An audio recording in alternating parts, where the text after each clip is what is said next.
Olá, meus irmãos, a paz do Senhor. Vamos iniciar a outra aula.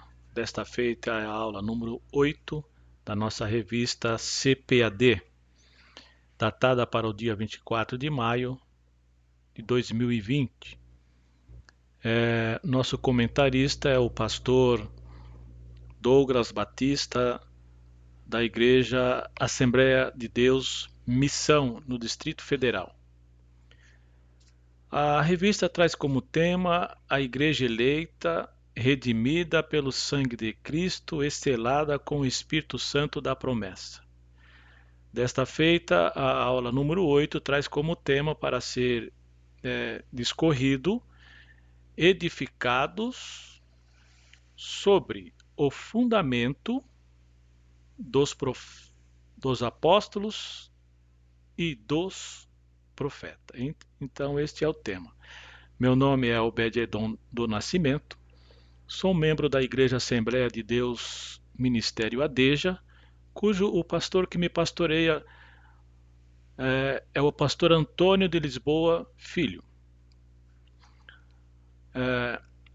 Então, sou lá por misericórdia, sirvo a Deus ali como um presbítero na igreja. Já estou ali já com eles há 20 e poucos anos, né?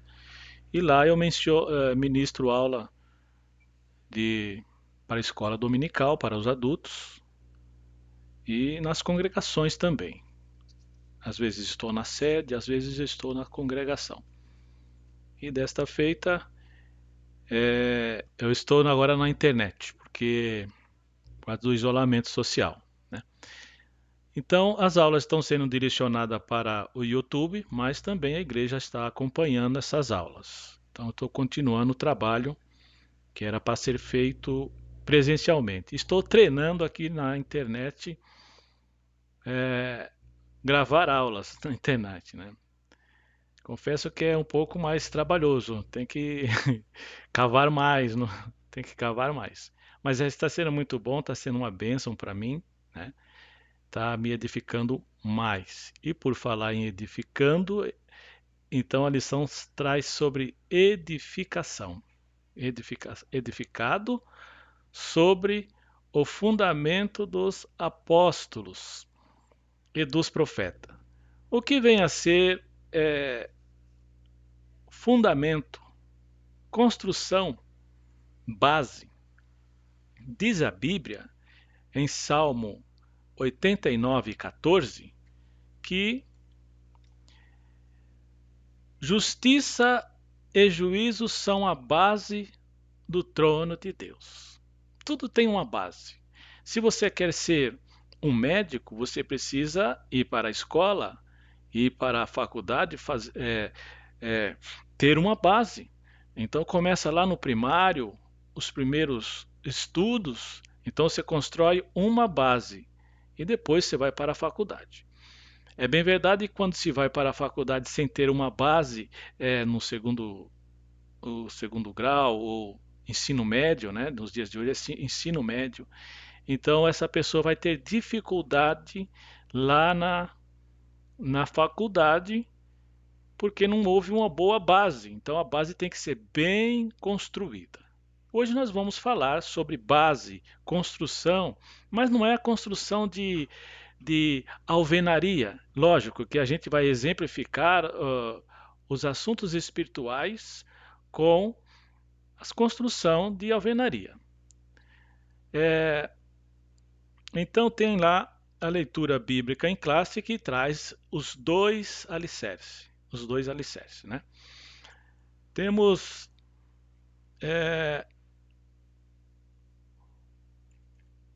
o texto áureo que diz assim: texto áureo diz assim: edificado sobre o fundamento dos apóstolos e dos profetas, de que Jesus Cristo é a principal pedra da esquina. Efésios capítulo 2 e versículo 20. Na verdade prática está assim: Jesus Cristo é a pedra basilar de base, né, da igreja, que está edificada por meio dos ensinamentos dos apóstolos e do testemunho dos profetas. Leitura diária. Na segunda-feira tem Efésios 2 e 13 até o 19. Cristo formou um novo povo, a igreja, por meio do sacrifício vicário. Na terça-feira tem 1 Reis, capítulo 8, versículo 27. O poder de Deus não está restrito à construção humana. Aqui a gente vai parar um pouco e vamos refletir sobre este versículo aqui, esse capítulo de 1 Reis 8 e 27. Nós temos lá, por conta da construção que o rei Salomão foi fazer, até que Davi, o seu pai, ele atentou para fazer o templo, mas Deus deu a ordem, disse ao seu filho é que vai edificar o templo. E quando chegou na época de Salomão edificar o templo, ele pediu ajuda ao rei Irão. Então eles conversavam com uma espécie de carta um com o outro, e o rei Irão disse que ia dar o que precisava, né? Então teve o início da construção do templo, em que os trabalhadores foram requisitados e começaram a construir o templo. Deixa eu separar aqui, tem aqui. Então temos uma comparação, já que o nosso objetivo específico aqui diz sobre explicitar que no Antigo Testamento Deus habitou no tabernáculo e no templo, mas que no Novo Testamento habita em nós por meio do seu Espírito Santo. Então eu vou aqui discorrer uma comparação entre o templo de Salomão e o templo de Cristo, isto é, a igreja. O templo de Salomão foi edificado pelo filho. O templo de Salomão, nós estamos aqui na terça-feira, 1 Reis 8 e 27. É aqui que nós estamos fazendo um comentário. O templo de Salomão foi edificado pelo filho do rei Davi. A igreja foi edificada pelo descendente de Davi, o Senhor Jesus Cristo. Hebreus 3, 4 e 6 diz assim: porque toda casa é edificada por alguém, mas o que edificou todas as coisas é Deus.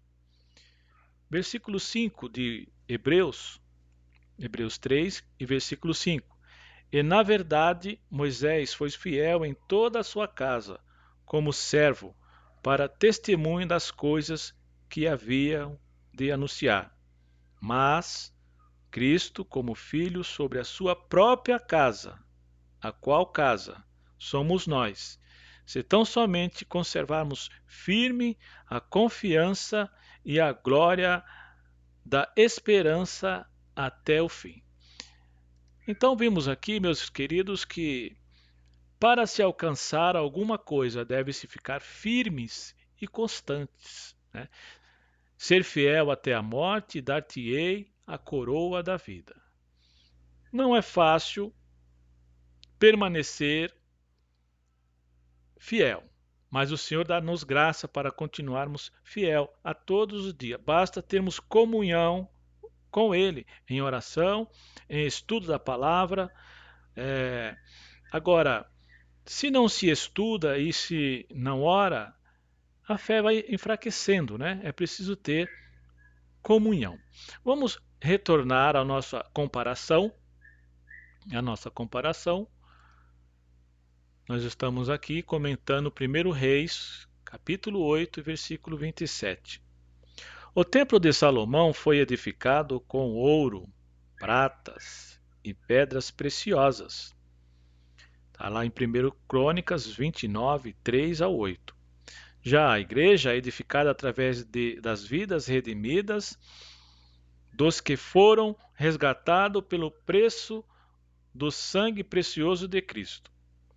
Em 1 Pedro 1, 18 até o 19, está assim: sabemos que não foi com coisas corruptíveis, como prata ou ouro, que fostes resgatado da vossa vã maneira de viver, que por tradição recebeste dos vossos pais, mas com o precioso sangue de Cristo, como de um cordeiro imaculado e incontaminado. Segundo Pedro 2, capítulo 2 e versículo 5. Somos pedras vivas na casa espiritual, no sacerdócio santo. Então, meus queridos, o Senhor ele sempre comparava alguma coisa do nosso habitat para revelar os seus mistérios, porque muitas das vezes o Senhor Jesus usava de parábolas e para que ele explicasse os grandes mistérios do seu reino. Então ele desce a nosso nível para que nós entendamos as suas coisas. Certa feita ele disse assim: um semeador saiu a semear. Então ele pegava o que tinha perto dele ali e explicava os grandes mistérios da sua palavra, né? Então vamos continuando aqui. Nós estamos fazendo um comentário em cima de 1 Reis 8 e 27. E é um dos objetivos específicos que a lição nos traz, né? O templo de Salomão ficava no Monte Moriá, versículo 3 e 1.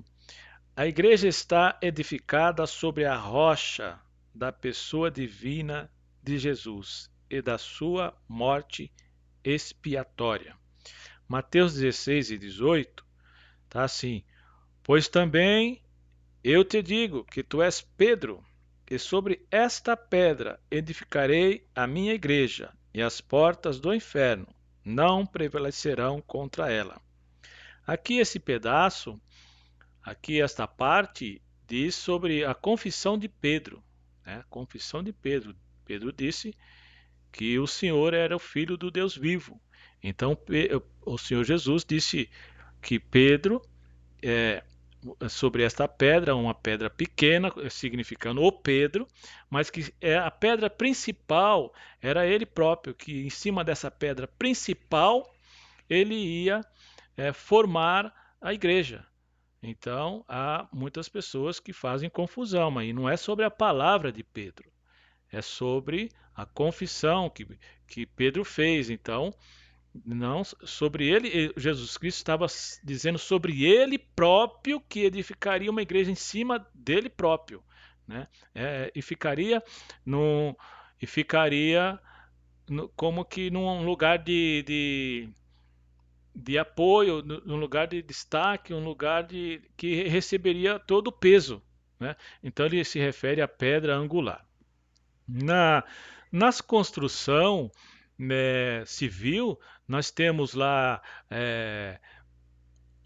a escolha do terreno, né, para construir, fazer uma edificação. Temos então um projeto e no lado também espiritual, Deus fez um projeto na sua vida. Ele fez um projeto para com cada um de nós. E ele tem um plano, e esse plano vai ser executado, e o diabo não vai rabiscar este projeto, né? Então Deus tem um plano por cada um de nós, que fomos chamados pelo seu decreto. Então, na construção civil é feito um projeto, é feito um cálculo estrutural e a partir daí, então, se começa a sondagem do solo. Depois que se faz a sondagem do solo, é lançado a fundação. Então, a fundação consiste de armadura, que é a ferragem, né? A ferragem, e essa ferragem também tem um cálculo estrutural, e é tudo calculado, não é feito assim sem um estudo profundo sobre isso. Os engenheiros, eles estudam a sondagem do solo e sabem quanto de material precisa colocar, que tipo de material precisa ser colocado ali, né? Então, dá uma analogia da construção civil com o, as coisas celestiais. Então é feita aí uma base chamada, para os que é da construção civil, trata-se de sapata, broca, baldrame, alicerce, coisas assim desse, vamos supor, desse naipe, eu vou falar assim, eu não sou dessa área, mas tenho assim um pouco do conhecimento de como eles fazem, né? Então eles lançam a fundação e em cima da fundação que é feito o alicerce. E depois do alicerce é que vem a construção propriamente dita, o edifício, o prédio, o sobrado, né? É assim que é feito, né? Então, isso também nos remete ao pensamento de raízes, né? Há crentes na caminhada cristã que ele não consegue é, se aprofundar nas coisas de Deus, não tem raiz e ele é levado por vento de doutrinas, ensinos errôneos, né? Ele não se aprofunda, eles não são como os crentes de Bereia que confere aquilo que está sendo ensinado. Né? Temos que ser como crentes de Bereia, os bereianos. Eles conferia para ver se aquilo era verdade, se aquilo estava de acordo com as escrituras. É preciso ter raiz, é preciso ter alicerce, é preciso ouvir a palavra. Quando você vai para, é, se não me falha a memória, está lá em Tiago, que diz assim: tornai-vos, pois, não somente ouvintes da palavra, mas é, praticantes, né? Praticantes, aqueles que têm a prática de aprender e praticar a palavra. Né? Então, nós vemos assim uma analogia também para o lado da árvore, uma árvore assim, vamos se dizer, uma árvore que quase todos conhecem, a árvore eucalipto.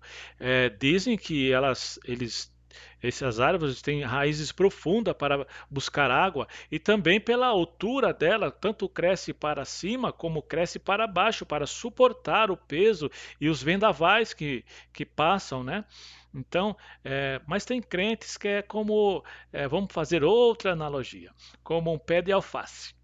Um pé de alface ele tem vida pouca e também tem as raízes é, poucas profundas, bem pouco. Então não consegue ter vida muito prolongada. Não consegue. Qualquer coisa arranca, rasga. Mas uma simples mão arranca um pé de alface, mas uma simples mão não arranca um eucalipto já bem formado. É difícil. Então é assim.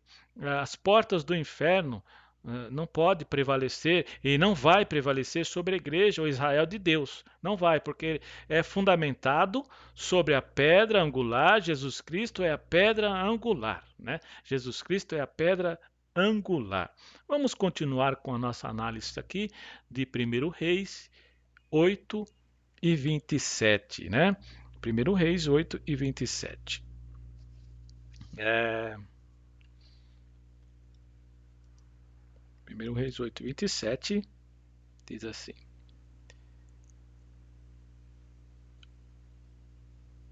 Uh,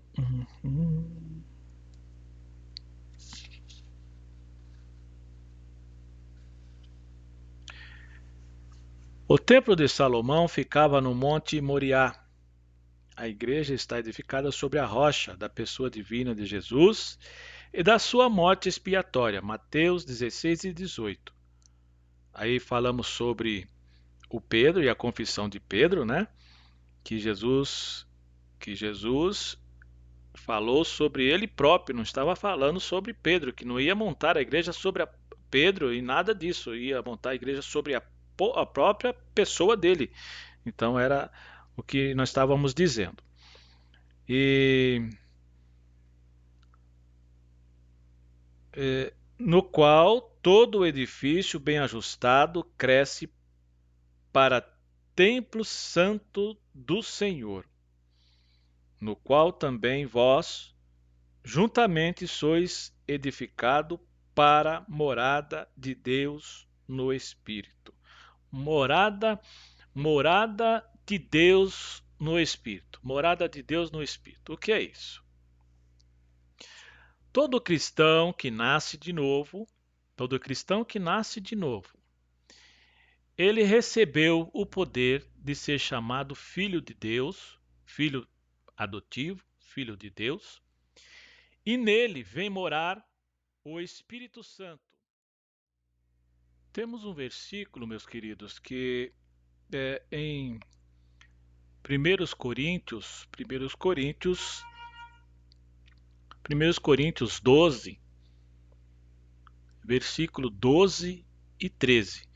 É bom a gente também comentar esse versículo porque às vezes há uma certa confusão sobre o batismo.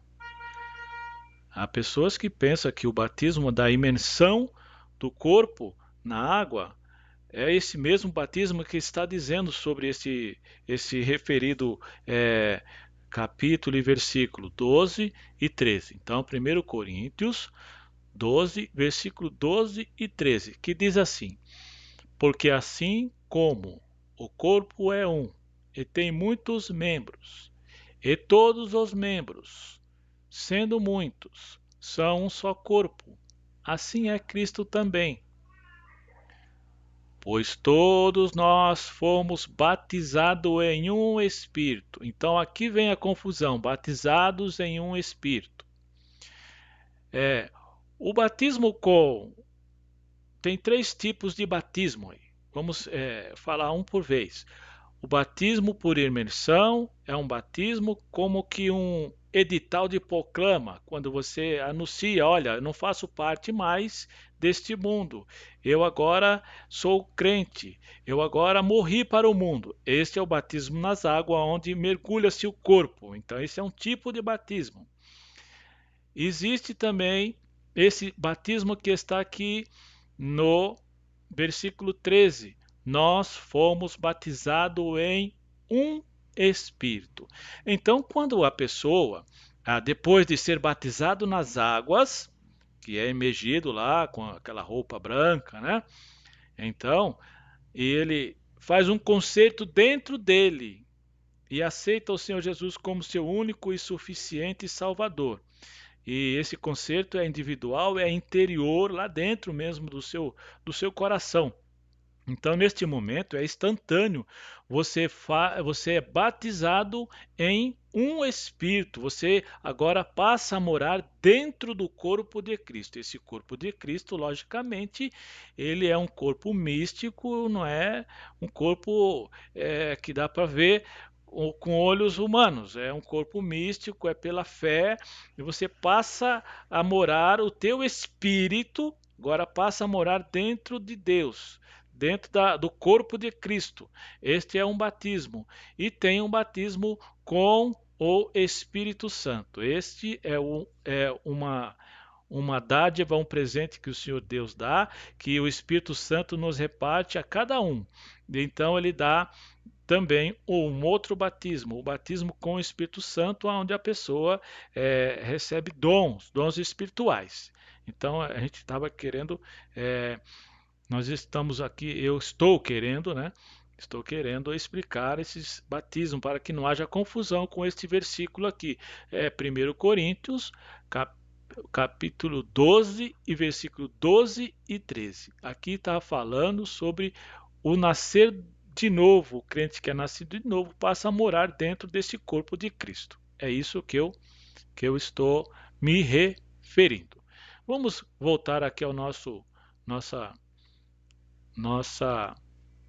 nossa parte sobre o primeiro objetivo que é específico, né? Falar sobre o templo do Espírito Santo.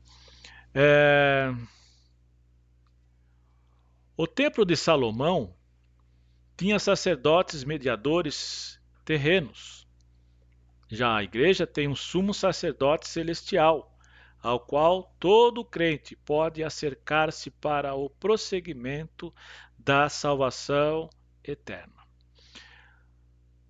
Quando se fala prosseguimento da salvação eterna, entende-se que tem que ter também um esforço. Um esforço de cada crente, porque diz assim: aquele que perseverar até o fim será salvo. Então, se nós erramos, precisamos pedir que o Senhor nos perdoe, e então temos um sumo sacerdote que intercede por nós, pecadores. O Senhor Jesus é esse intercessor. Então, vamos ler aqui em Hebreus 2:17. Porque convinha que em tudo fosse semelhante aos irmãos, para ser misericordioso e fiel sumo sacerdote naquilo que é de Deus, para expiar os pecados do povo. O expiar aqui é tirar os pecados do povo. Hebreus 7:25 diz assim: portanto, pode também salvar perfeitamente os que por ele se achegam a Deus, vivendo para interceder por eles. Então temos o Senhor Jesus Cristo como nosso sumo sacerdote, o autor e consumador da nossa fé, e também o nosso intercessor junto a Deus Pai. Que maravilha, né? Ter esse privilégio. Veja que a graça de Deus, ela é abrangente, quando ela vem com abundância, mas também não podemos abusar, né? Brincar de pequei e perdoa, isso também não pode, né? A Bíblia diz assim: quem é santo, santifique-se mais ainda, e em todo tempo seja alvos os teus vestidos, e nunca deixe faltar o óleo na sua cabeça. Óleo fala de unção, fala de uma lamparina, de combustível para uma lamparina estar acesa. Dentro de você está a lamparina acesa? Vamos continuando aqui. O templo de Salomão foi adornado com ouro e ornamentos. Está lá em 1 Crônicas 22:5. A igreja é adornada com santidade e o poder do Espírito na vida do crente. O poder do Espírito na vida do crente. Atos 1:8.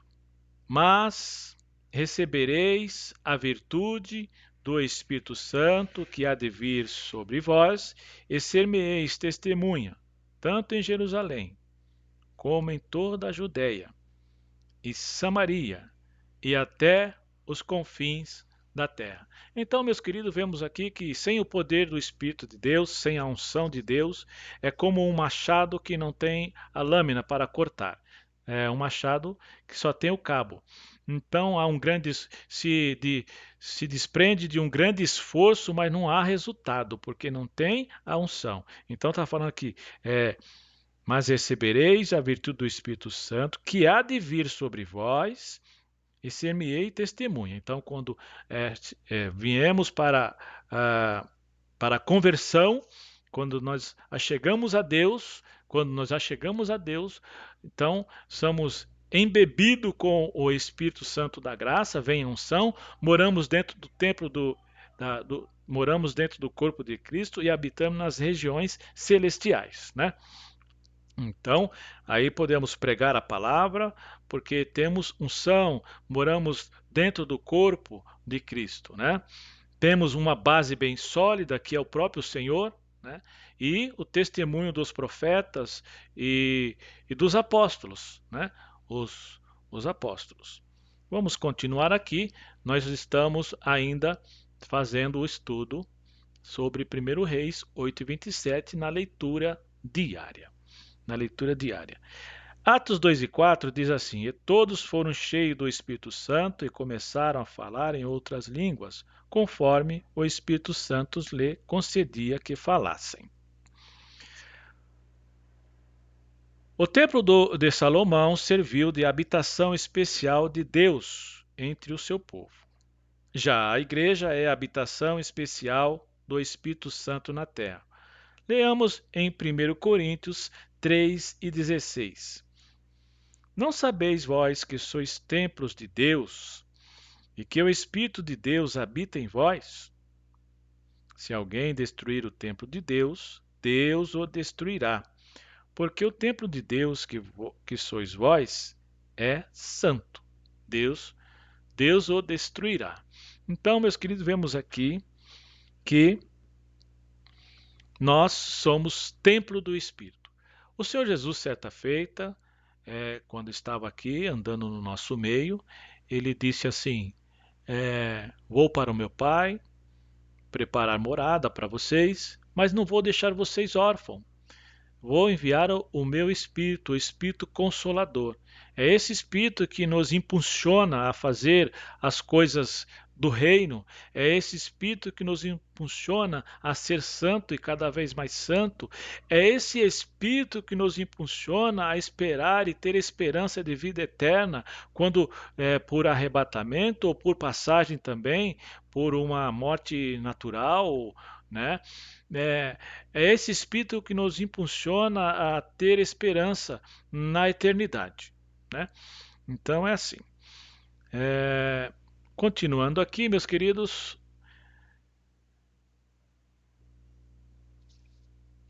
vamos. 1 Coríntios 6:19 diz assim: Ou não sabeis que o nosso corpo é o templo do Espírito Santo que habita em vós, proveniente de Deus, e que não sois de vós mesmo? Então temos aqui que o nosso corpo não é nosso. Então devemos ter cuidado, porque vai ter o dia da prestação de contas.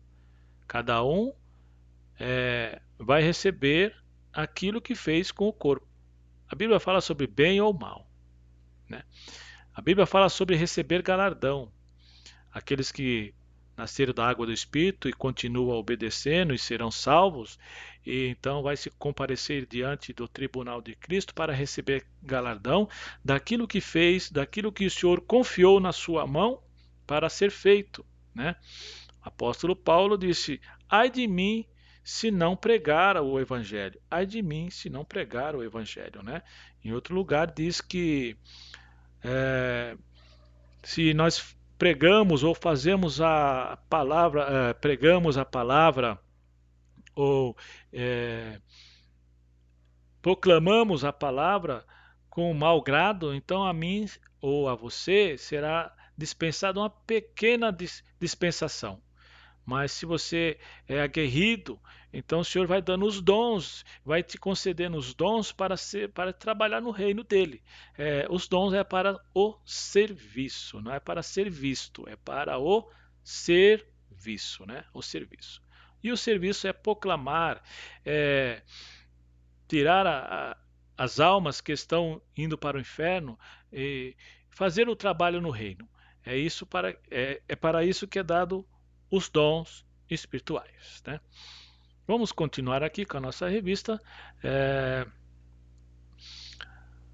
Vamos na quarta-feira, Atos 7:48 e Atos 17:24. Deus não habita em templo feito por mãos humanas. Deus não habita em templos feitos por mãos humanas, né?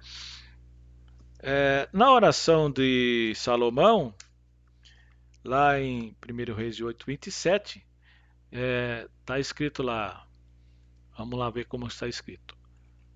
8:27, deixa eu...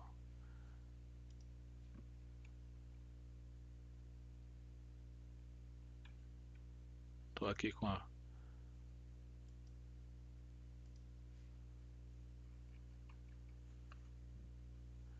Deixa eu achar aqui. 1 Reis. Achei o 1 Reis aqui. Tem que treinar mais. 8:27. Pronto. Encontrei aqui.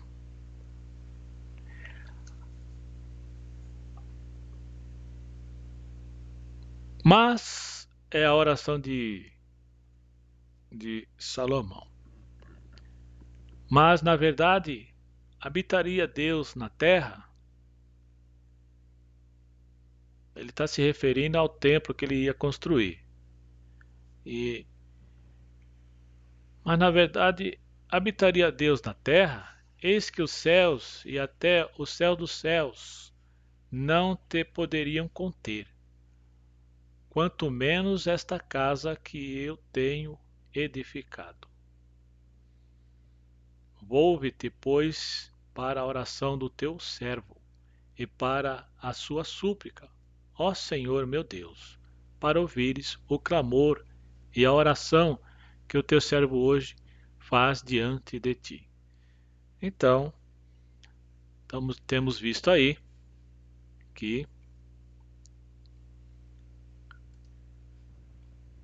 que Deus não habita em templo feito por mãos humanas. A gente, às vezes, ouve canções evangélicas, né, ditas evangélicas, e eu começo a pensar e começo a analisar assim, será que esse cantor ou esta cantora está se referindo à casa material física, né? Ou está se referindo ao seu próprio corpo como a casa de Deus? Diz assim: esta casa é sua, pode entrar. Tem um louvor mais ou menos assim. E chama Deus de você, um Deus todo-poderoso. Você está na terceira pessoa, né?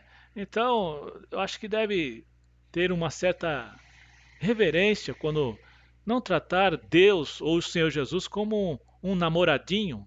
Não, não.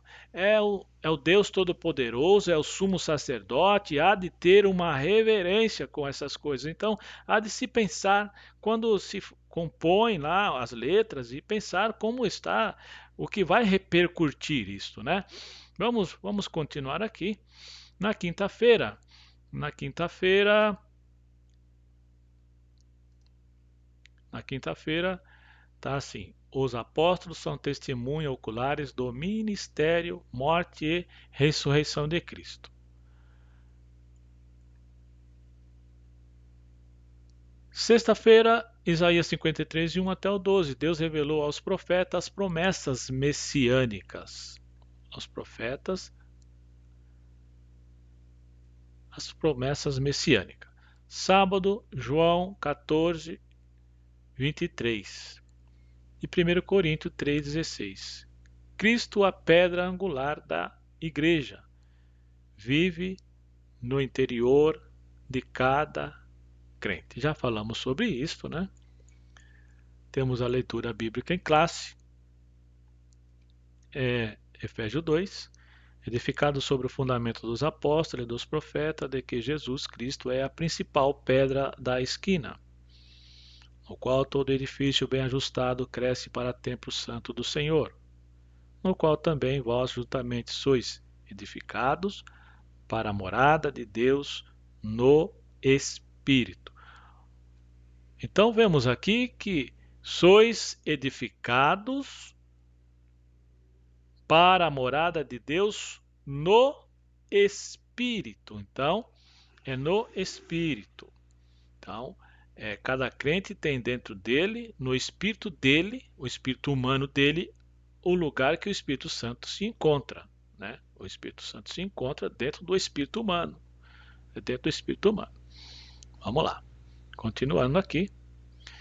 Mateus 7:24. Todos aquele que, pois, que escuta as minhas palavras e as pratica, assemelhá-lo-ei ao homem prudente, que edificou a sua casa sobre a rocha. E desceu a chuva, e correram rios, e assopraram ventos e combateram aquela casa, e não caiu, porque estava edificada sobre a rocha. Sobre a rocha. Então vemos aqui, meus queridos, que tem uma passagem que é no livro de Salmos, que diz assim: que Deus firmou os nossos passos. Deus firmou os nossos passos, né? Firmou nós nós estávamos como que num charco horrível de lodo. E Deus firmou os nossos passos, tirou-nos de um charco horrível de lodo e firmou os nossos passos. Aqui a lição traz os dois alicerces, né? Os tipos de dois alicerces. E desceu a chuva e correram os rios, e assopraram ventos e combateram aquela casa e não caiu, porque estava edificada sobre a rocha. O que é ser edificado sobre a rocha? É ouvir a palavra e guardar no coração. Diz a palavra que devemos guardar o coração, porque dele procedem as saídas da vida. Guardar o que se ouve. Diz que a fé vem pelo ouvir e ouvir a palavra de Deus. Quando se ouve e guarda, então temos raízes. Estamos edificados, vai vir o dia da adversidade, então não caímos. Então a palavra diz assim: sede firmes e constante, abundante na obra do Senhor. Sede firmes e constantes, abundante na obra do Senhor.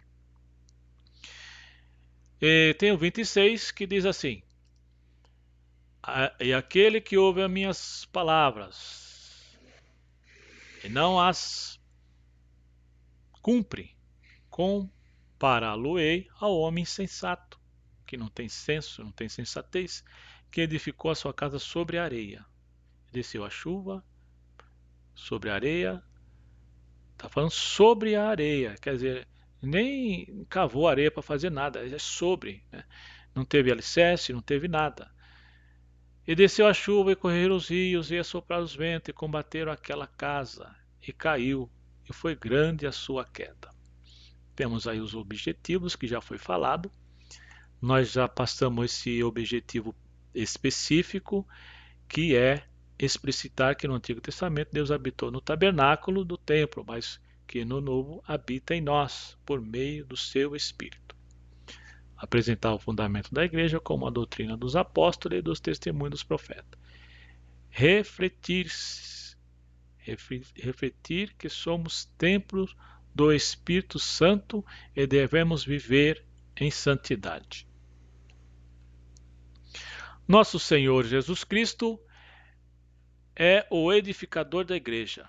Os santos profetas e apóstolos testemunharam e ensinaram sobre este edificador. Neste sentido, podemos dizer que a fé cristã é um edifício em que Cristo é a pedra angular, isto é, a pedra principal, e os ensinos dos apóstolos e os testemunhos dos profetas são o fundamento erguido sobre esta pedra angular. Portanto, tudo o que os apóstolos e os profetas ensinaram e testemunharam é fiel ao que Cristo ensinou e praticou. Então, meus queridos, temos aí que temos a pedra angular, e essa pedra angular representa o Cristo, Filho do Deus vivo, neste edifício espiritual. E temos o testemunho dos profetas, que é como que uma fundação secundária. Primeiro vem a pedra, que seria para os que mexem e trabalham nesta área, seria lá a sapata, né? A sapata. Tem lá uma grande pedra que é colocada antes do baldrame. Então tem lá um, um furo no centro dessa caixa, essa enorme caixa de concreto, né? Então tem um furo chamado broca, então tem a raiz, a nascente, depois tem a sapata. Então, na analogia seria esta sapata aí, que representa a pedra angular, onde vai receber todo o peso. E depois vem um baldrame, que é o alicerce, vem aí um um bloco de concreto com armadura, que seria as ferragens, e inseria o testemunho dos profetas, né, dos apóstolos e dos profetas, né? Vamos continuando aqui com a nossa lição. Temos agora a introdução, né? Mas antes disso, nós vamos voltar um pouquinho à nossa aula anterior, né?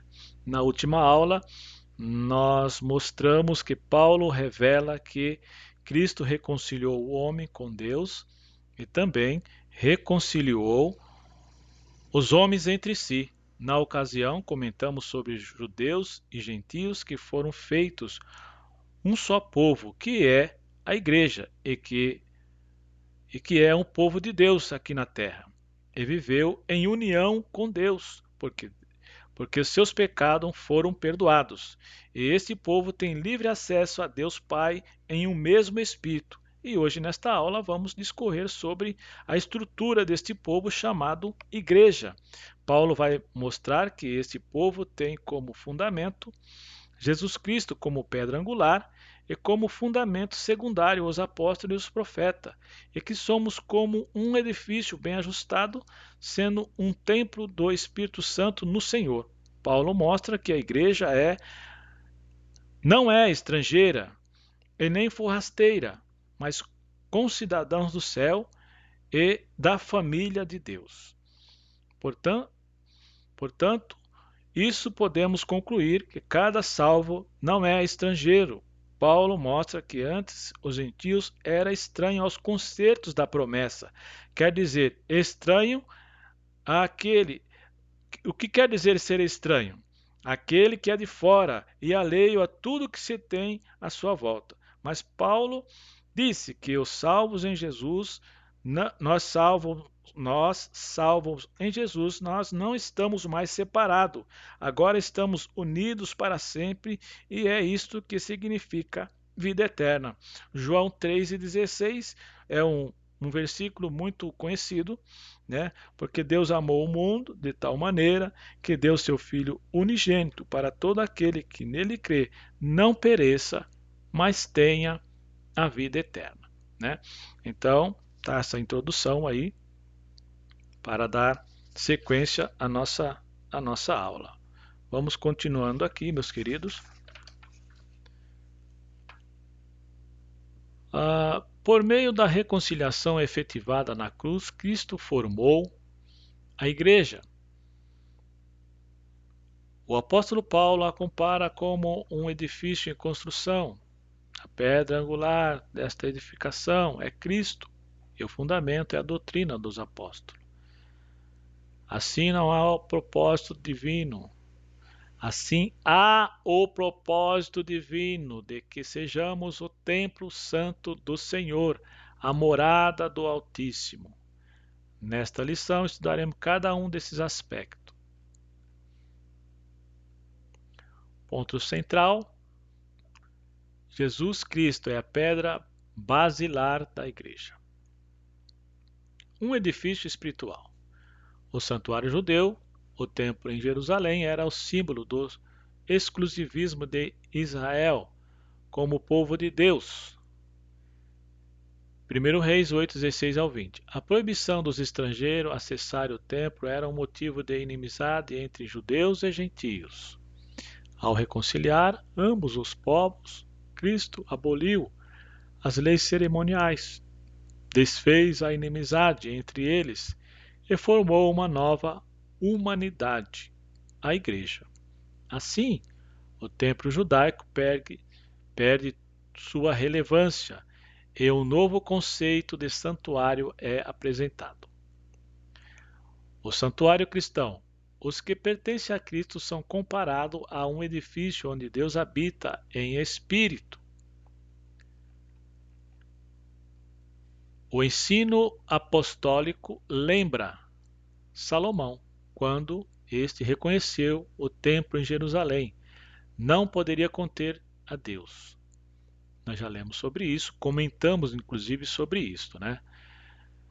E reafirma a instrução de Estevão, em que o Altíssimo não habita em templos feitos por mão de homens.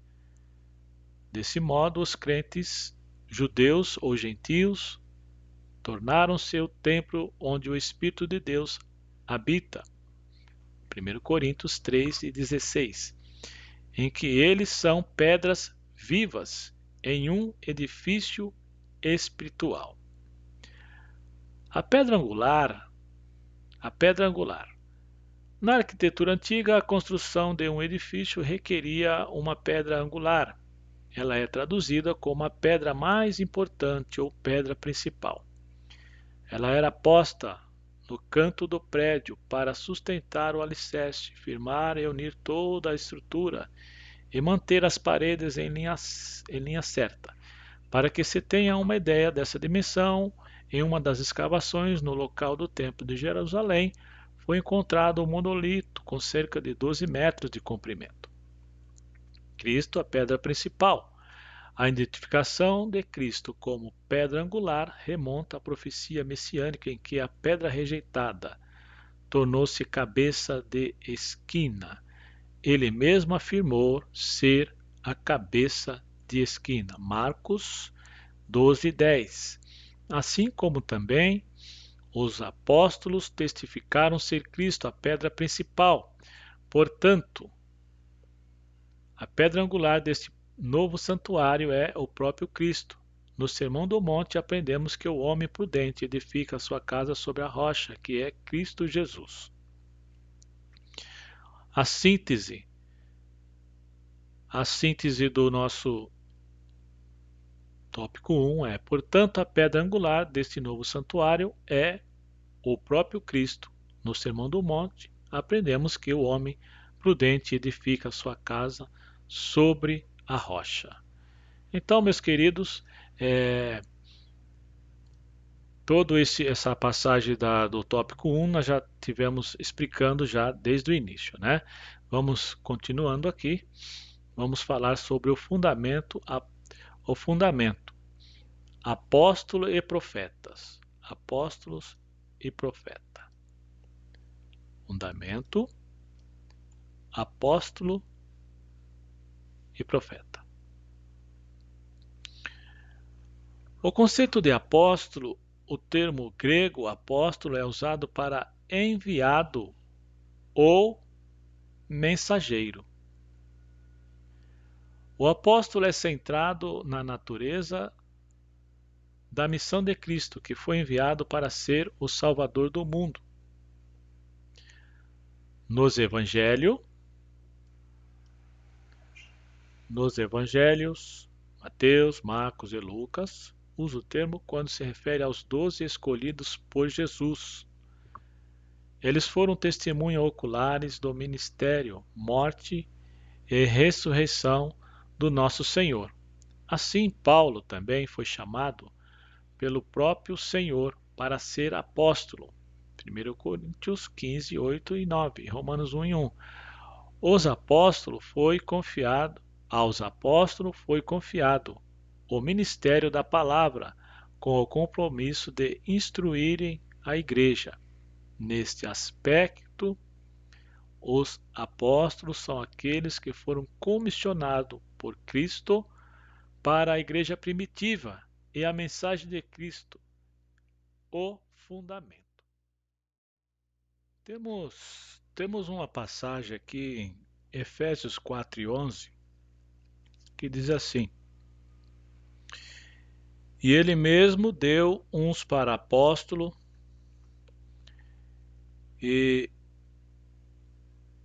outros para profetas e outros para evangelista e outros para pastores e doutores, querendo o aperfeiçoamento dos santos para a obra do ministério, para a edificação do corpo de Cristo, até que todos cheguemos à unidade da fé e ao conhecimento do Filho de Deus, a varão perfeito, à medida da estatura completa, para que não sejamos mais meninos inconstantes, levado em roda por todo vento de doutrina, pelo engano dos homens, que, com astúcia, enganam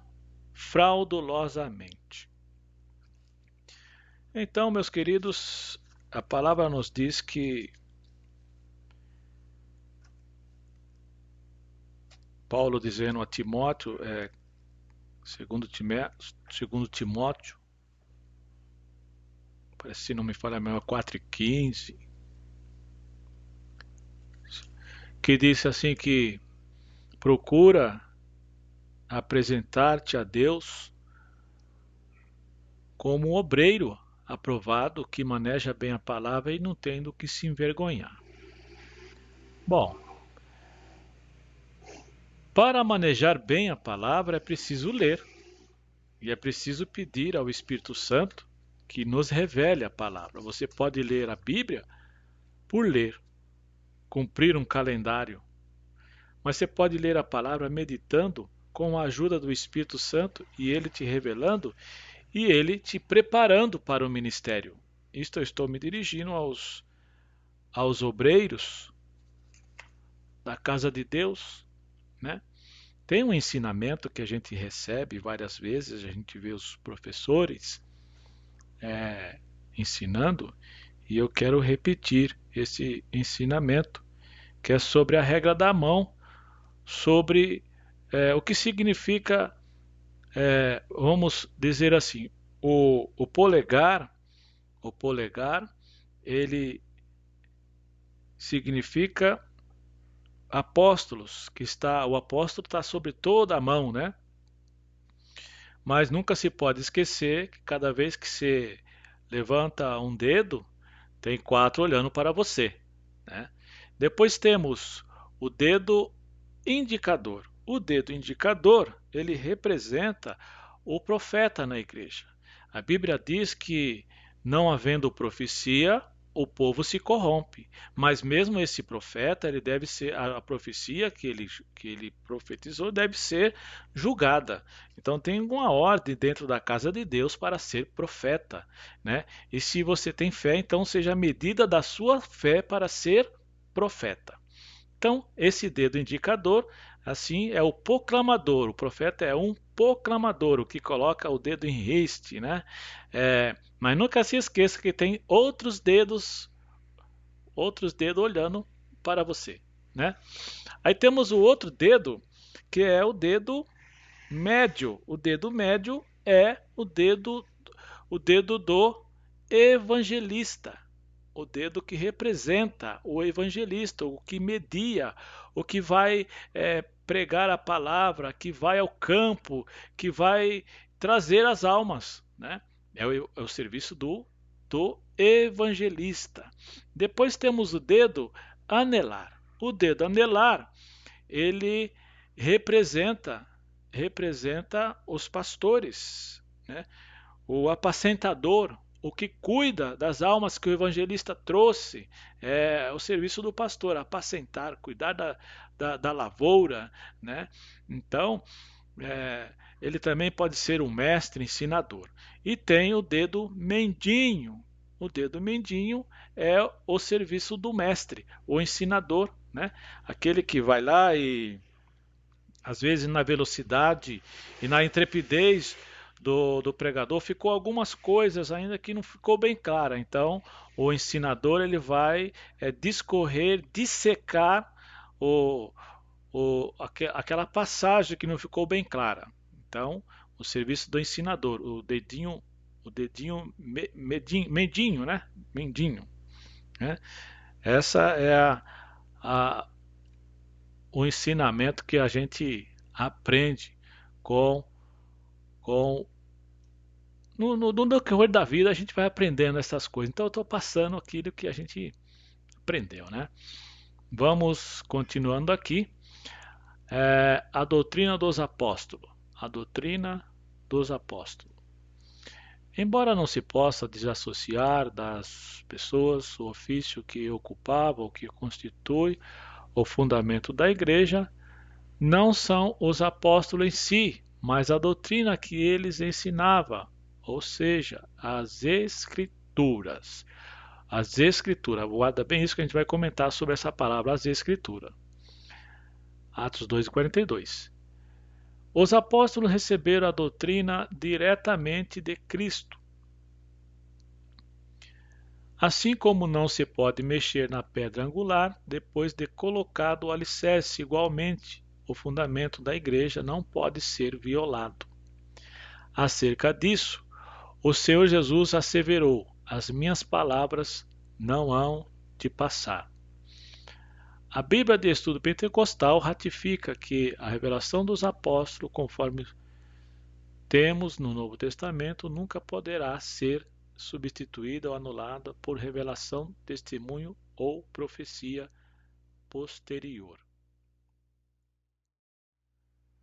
Vamos ler aqui em 2 Timóteo 4:2, que diz assim: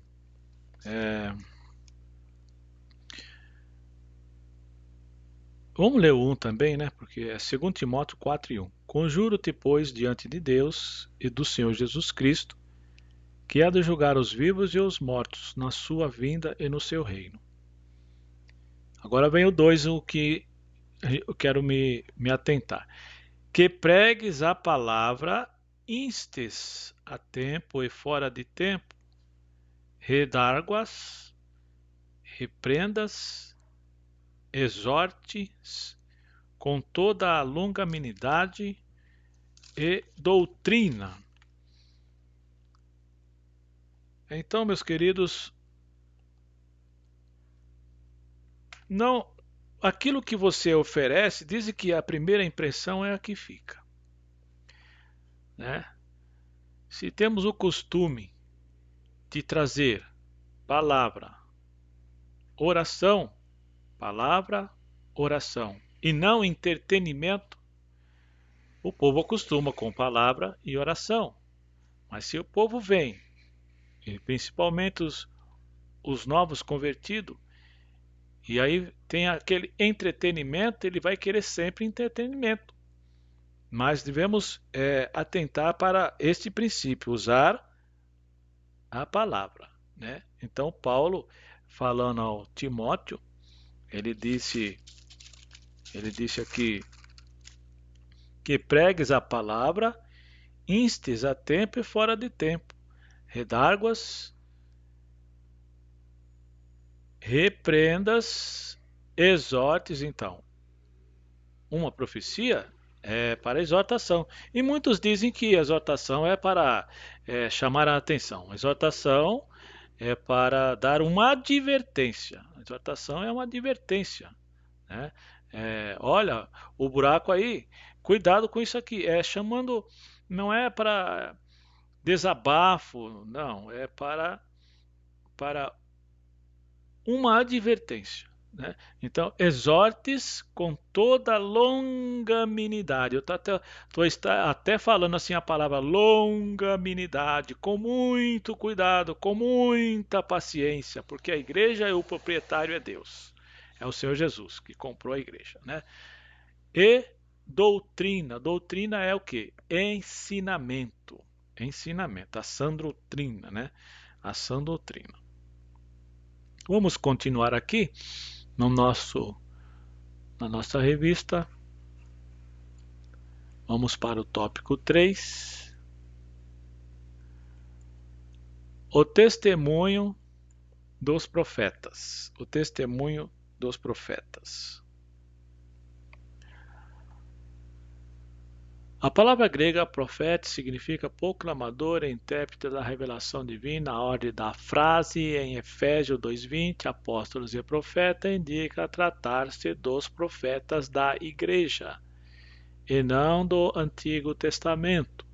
Mais adiante, Paulo assegura que a compreensão do ministério que no passado estivera oculto, de que os gentios tinham igual posição no corpo de Cristo e eram participantes da promessa, foi revelado pelo Espírito aos profetas do Novo Testamento. Assim, os profetas neotestamentários que falaram inspirado pelo Espírito Santo, segundo Pedro 1:21, perfazem o alicerce da Igreja de Cristo. Vamos ler lá em 1 Coríntios 14. 1 Coríntios 14.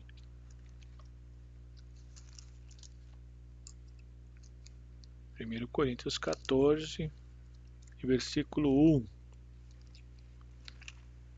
1 Coríntios 14 e versículo 1. Ah, tá aqui, achei fácil.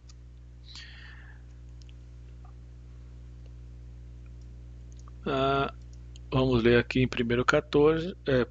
Coríntios 14, versículo. Segui a caridade e procurai com zelo os dons espirituais, mas principalmente o de profetizar, porque o que fala a língua estranha não fala aos homens, senão a Deus, porque ninguém o entende. Em espírito fala de ministério, mas o que profetiza fala aos homens, para a edificação, exortação e consolação. O que fala a língua estranha edifica a si mesmo, mas o que profetiza edifica a igreja. Então tem esse ensinamento aí do apóstolo Paulo aos Coríntios, e diz que aquele que ora em línguas estranhas está se edificando a si próprio, mas o que profetiza, e esse dom deve ser procurado com excelência, né? Procurai com zelo os dons espirituais, mas principalmente o de profetizar, porque o dom de profetizar é o dom que edifica a igreja. Então temos aí a síntese do tópico 2, que diz assim: a igreja está edificada sobre a pedra angular, que é o próprio Cristo. O seu fundamento é a doutrina dos apóstolos e o testemunho dos profetas bíblicos. Isso é o resumo do tópico 2.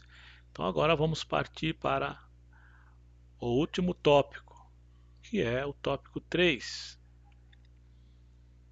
Edificados para morada de Deus.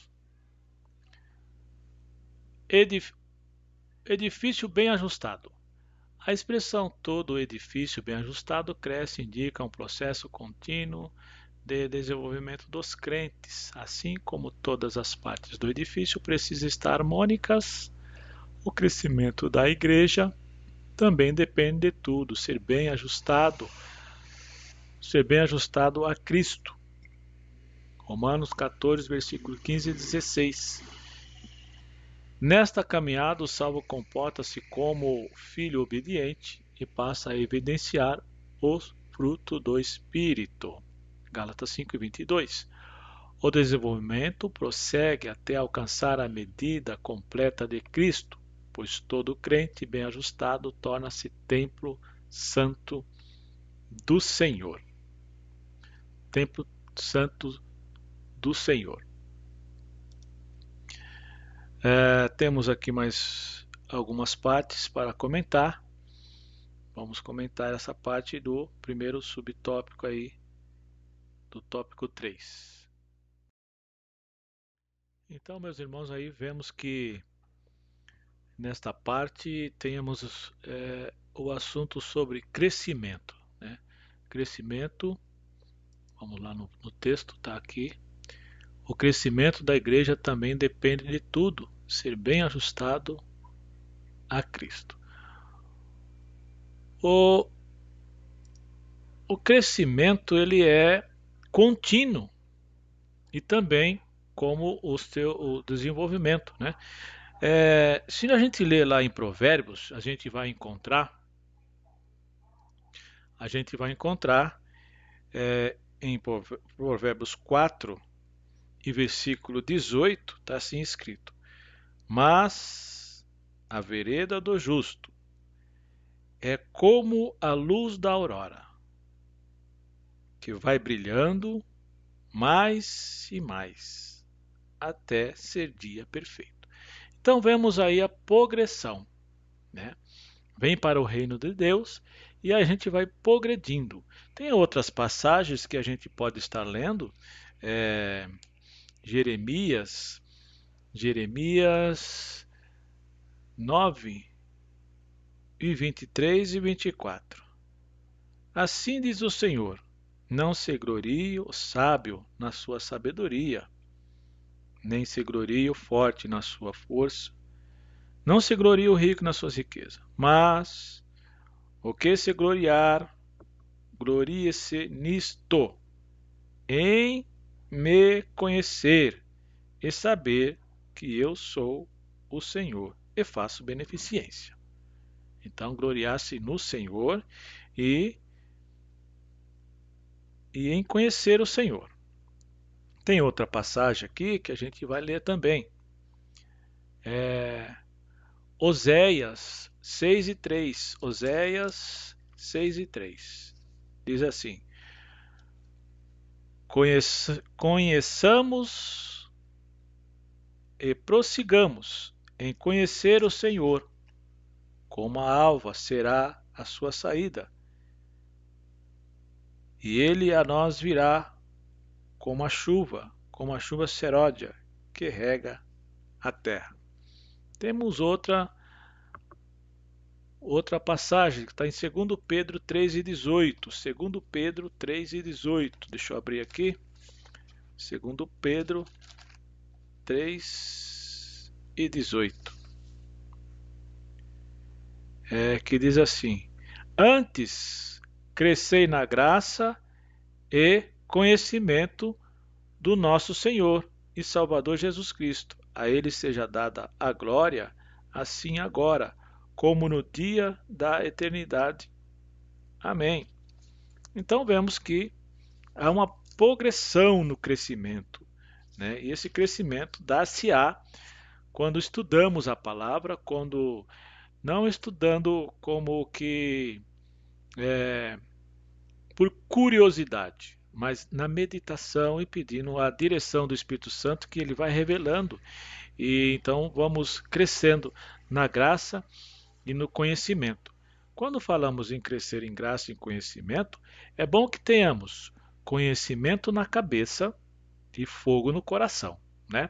Conhecimento na cabeça e fogo no coração. Não adianta conhecer muito sem o avivamento, sem a lamparina não estar acesa, sem o fogo do Espírito. Então, lá no começo da lição, a gente disse que para ter esse fogo é preciso estar dentro do corpo de Cristo. Se você está dentro do corpo de Cristo, você tem comunhão com Ele e com o Espírito Santo. Então ele vai revelando a palavra, vai lendo, vai crescendo em graça e em conhecimento da palavra de Deus, né? Vou ver se tem mais alguma passagem aqui. Temos também outra passagem, não, 1 Coríntios 15, 1 Coríntios 15, 58. Está assim escrito: portanto, meus amados irmãos, sede firmes e constantes, sempre abundantes na obra do Senhor, sabendo que o vosso trabalho não é vão no Senhor. Né? Então, o galardão vem de Deus e o trabalho não é vão. Não é vão. E está dizendo para ser firmes e constante. Quem pôs a sua mão no arado não pode olhar para trás. E a Bíblia diz também: se a minha alma, que é a alma dele, recuar, ele não tem prazer. Né? Então, sede firmes e constante. Então, um servo só não pode servir a dois senhores. Um pé no mundo e um pé na igreja não dá. A Bíblia fala ser quente de uma vez. Não é crente, é quente de uma vez. Quer dizer, crente de verdade. Né? Ser firmes e constante. Abundantes, quer dizer, fazer com vontade, de bom coração, de bom grado. Abundante, bastante. Né? Se deixar gastar. É isso que o versículo está dizendo aí. Vamos continuar aqui, meus queridos. O tópico 2, o subtópico 2, deixa eu mudar a câmera aqui. Subtópico 2, que diz assim: Templo Santo no Senhor. A palavra aqui usada para templo é o vocábulo naon, que se designa o recinto interior, o lugar santíssimo, ou seja, o lugar, vamos ver aqui, do encontro do sumo sacerdote com Deus.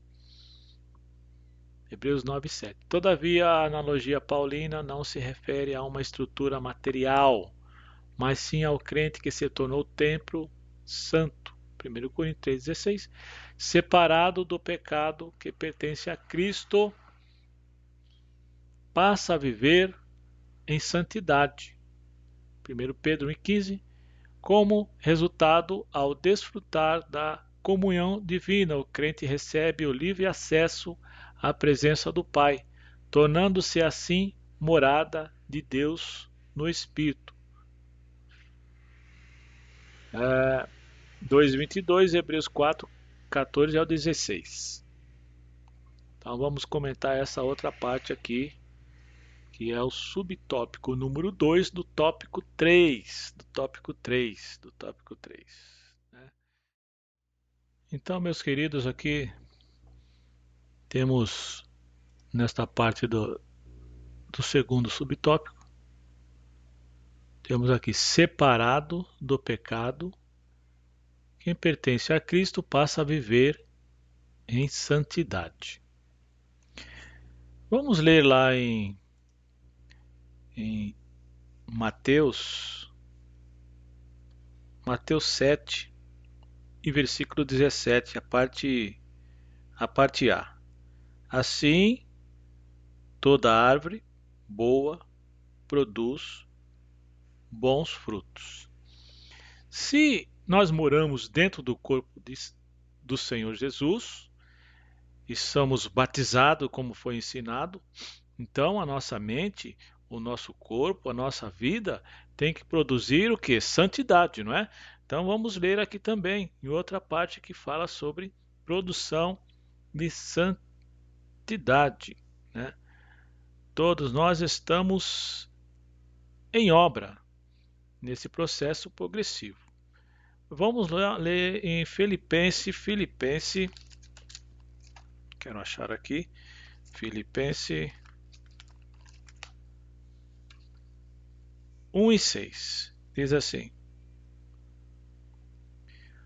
Tendo por certo isto mesmo, que aquele que vos começou a boa obra a aperfeiçoará até ao dia de Jesus Cristo. O Senhor Jesus começou uma boa obra bem antes da gente nascer, ele já tinha nós no seu projeto, né? Então ele começou uma obra em nós, ele está nos lapidando a cada dia para nós chegarmos à estatura de varão perfeito. Então, é progressivo a santificação, produção de santificação, é progressivo. Diz assim, se hoje eu sou santo, amanhã mais santo, né? Quem é santo, santifique-se mais ainda. É isso que a Bíblia nos ensina. Quem é santo, santifique-se mais ainda. Tem pessoas que não levam a sério isso. E a Bíblia diz que sem a santificação ninguém verá o Senhor. Às vezes, nos corredores da vida, passa alguém do sexo oposto, estou dizendo aos homens, e então aquele homem que se diz santo, que mora dentro do corpo de Cristo, que pregou a palavra, ele dá uma olhada assim e diz assim, misericórdia, né? Então, se os nossos olhos forem luz, todo o nosso corpo será luz. Então devemos tomar cuidado com isso, né? Então aquele que começou a boa obra, né? Está escrito aqui, aquele que começou a boa obra, 6, aperfeiçoará até o dia de Jesus Cristo. Temos outro outra referência aqui, né? Então, ser santo é ser separado do mundo, é andar na contramão do mundo. Não é fácil, né? Mas tem que ser assim. É, é andar na contramão do mundo. Romanos 12 e 2 diz assim, Romanos 2 e 2 diz assim, não vos conformeis, vamos ler direitinho como está escrito lá. Romanos 12 e 2. E não vos conformeis com este mundo, mas transformai-vos pela renovação do vosso entendimento, para que experimenteis qual seja a boa, agradável e perfeita vontade de Deus. Então, deve não se conformar com o mundo, né? Não se conformar com o mundo, mas transformar pela renovação. Pela renovação. Tem que haver mudança. Se nasceu de novo, tem que haver mudança. Tem que haver mudança, sim, né? Viver em santidade, Filipenses 4:8. Vamos lá em Filipenses 4:8. Viver em santidade, Filipenses 4:8. Quanto ao mais, irmãos, tudo o que é verdadeiro, tudo o que é honesto, tudo o que é justo, tudo o que é puro, tudo o que é amável, tudo o que é de boa fama, se há alguma virtude e se há algum louvor, nisso pensai. Então deve estar com a mente sempre nas coisas de santificação, né? Então a Bíblia diz assim: posso todas as coisas naquele que me fortalece. É o Senhor que nos fortalece, é o Senhor que nos firma, é o Senhor que nos santifica. Não é nós que nos santificamos sozinhos, é o Senhor que vai nos santificando, mas precisa termos o coração voltado para Ele, né? Diz que o temor do Senhor é o princípio da sabedoria. Se teme ao Senhor, então, lemos lá o Salmo 1, bem-aventurado o varão que não anda segundo o conselho dos ímpios, não se detém na roda dos escarnecedores, antes tem o seu prazer em meditar na lei do Senhor dia e noite, né?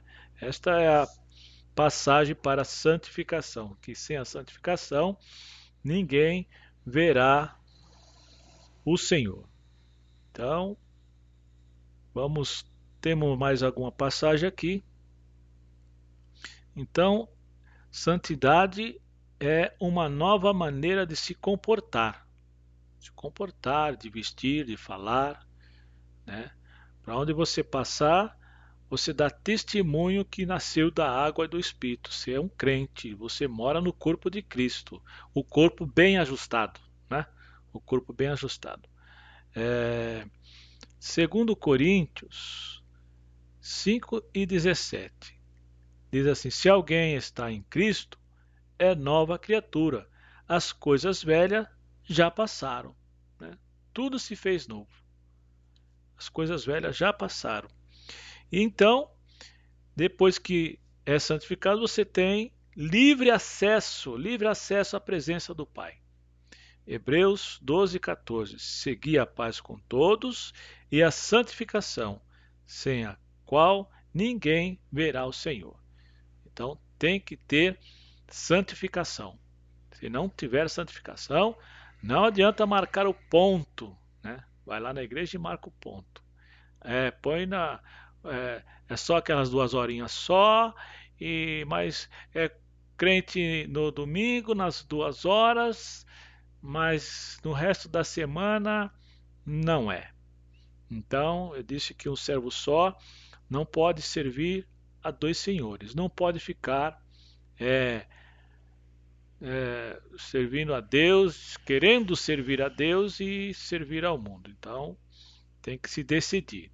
Se veio morar no corpo de Cristo, se está morando no corpo de Cristo, é porque nasceu de novo. Logicamente, vai produzir frutos bons, né? Então, temos aí o terceiro tópico. A síntese do tópico 2 é: como já vimos, o crente tornou-se templo santo do Senhor. Isso indica que Deus habita em nós por meio do seu Espírito Santo. Esse é a síntese, o resumo do tópico 3. Agora, do tópico 2, melhor dizendo. Agora tem o último tópico. Vamos ler aqui o tópico 3, que é o último tópico da lição. Morada do Altíssimo. No Antigo Testamento, a expressão morada de Deus fazia alusão ao tabernáculo e depois ao templo israelita. Indicava lugar de habitação permanente e de comunhão íntima. Como já vimos, o crente tornou-se templo santo no Senhor.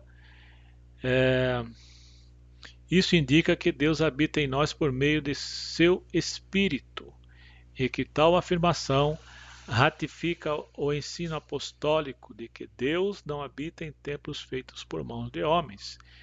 Ele reside individualmente dentro de cada cristão, bem como no corpo inteiro de crentes, a igreja formada por judeus e gentios. Por judeus e gentios. Então temos aqui algumas referências. Templo Santo do Senhor. 1 Coríntios 3,16. Não sabeis vós que sois templos de Deus? 1 Coríntios 6,19. Ou não sabeis que o vosso corpo não é de vós mesmo? Então vemos aí que o nosso corpo é do Senhor. E o Senhor pedirá conta. Ele comprou o nosso corpo, o corpo é dele. Então, temos que ter cuidado. Temos que ter cuidado. Vamos para a conclusão, meus queridos. Aqui tem a síntese do tópico 3. Deus habita na vida daquele que, edificado em Cristo, torna-se templo do Senhor. Deus habita na vida daquele que, edificado em Cristo, torna-se templo santo do Senhor. Fechei meu quarto, ninguém viu. Deus está lá. Deus está lá no quarto. Estou em tal lugar, ninguém está me vendo. Deus está pertinho, está vendo. Então, Deus habita na vida daquele que, edificado em Cristo, torna-se templo santo do Senhor. A conclusão diz assim: a comparação da igreja como edifício em construção indica que estamos em processo de aperfeiçoamento, até que todos chegamos à unidade da fé. A pedra angular, que é o próprio Cristo, não pode ser substituída. A doutrina dos apóstolos e o testemunho dos profetas não pode ser revogado. Então temos lá Filipenses 1:6, Filipenses 1:6, que diz assim: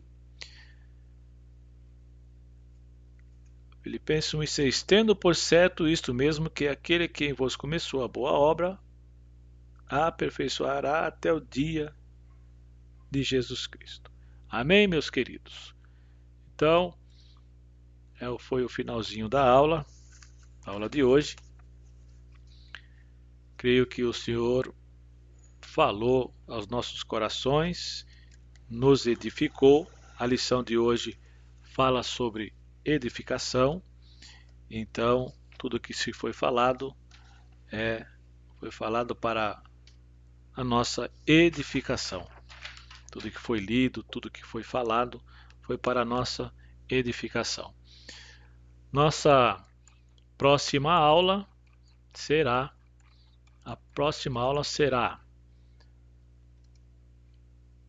dia 9, lição 9, do dia 31 de março, o mistério da unidade revelado. O mistério da unidade revelado. Será a aula do dia 31 de março, próxima lição. Peço que os irmãos que ouvirem esta aula contribua com uma com um joinha, né? Para que a gente continue fazendo esse trabalho para o Senhor. Quero agradecer a todos que tiveram aí ouvindo esta aula e se alimentando da palavra de Deus. Fiquem todos na paz do Senhor. Quero orar por todos. Senhor Deus e Pai, agradecemos, Senhor, por esta aula. Agradecemos, Senhor, por esta aula que se fez presente aqui e nos ensinou a tua palavra. Peço, Senhor, pela nossa nação, país, que está enfrentando, Senhor, esta pandemia. Peço pelos trabalhadores, os assistentes, os enfermeiros, os médicos, meu Deus, que estão na linha de frente combatendo este vírus, meu Deus. Senhor, peço a proteção dos que estão ouvindo esta aula e também das famílias brasileiras, meu Deus, para que não se infecte com este vírus. Guarda cada família, cada crente, cada denominação, meu Deus, evangélica, propriamente dita, Senhor. Meu Deus, guarda cada um. É o que eu te peço no teu nome. Meu Deus, abençoe a cada família, Senhor, meu Deus. É o que te pedimos e te agradecemos no teu nome, Senhor Jesus Cristo. Amém. Meus amados, então, aguardo vocês na próxima aula para o mistério da unidade revelado. Amém?